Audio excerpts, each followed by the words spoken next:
ബംഗാളിൽ ബാബറി മസ്ജിദ് നിർമ്മാണം ഉടൻ ആരംഭിക്കുമെന്ന് ഹുമയൂൺ കബീർ MLA.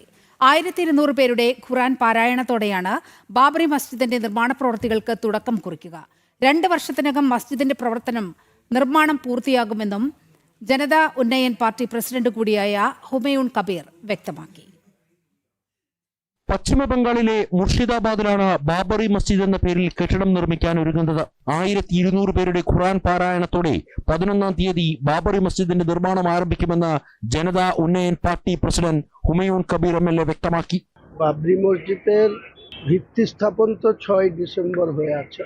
আগামী 11 তারিখ বুধবার বেলা 10টা থেকে 1200 মুসলিম সমাজের যারা কোরআনকে মুখস্থ রাখেন, হাফেজ বলা হয়, মৌলানা, কারি, হাফেজ, মুফতি 1200 জন, তারা 10টা থেকে 12টা 2 ঘন্টা কোরআন তেলাওয়াত করবে, অর্থাৎ কোরআন খতম করবে।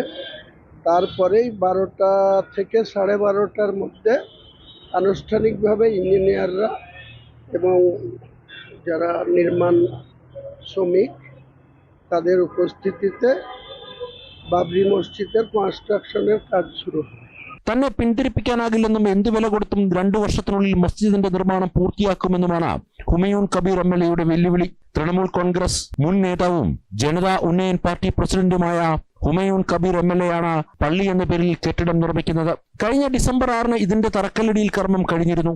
അന്ന് സംസ്ഥാനത്തെ തൃണമൂൽ കോൺഗ്രസിന്റെ ഉന്നത നേതാക്കൾ ഈ ചടങ്ങിൽ പങ്കെടുത്തു. ഹുമയൂൺ കബീറിന്റെ പ്രവൃത്തി ഹിന്ദു ഐക്യത്തിന് വഴിവെക്കുമെന്നും പാർട്ടിക്ക് അത് കനത്ത തിരിച്ചടിയാകുമെന്നും തൃണമൂൽ കോൺഗ്രസിന്റെ വിലയിരുത്തലിന്റെ അടിസ്ഥാനത്തിലാണ് ഇയാളെ പാർട്ടിയിൽ നിന്നും പുറത്താക്കിയത്. അതേസമയം തൃണമൂൽ കോൺഗ്രസിന്റെ അടക്കം മൗനാനുവാദം ഹുമയൂൺ കബീറിനുണ്ട്. ബാബറുടെ പേരിൽ കെട്ടിടം നിർമ്മിച്ചാൽ ശക്തമായി എതിർക്കുമെന്ന് വിശ്വ ഹിന്ദു പരിഷത്തും വ്യക്തമാക്കി. ജനം, ഡൽഹി.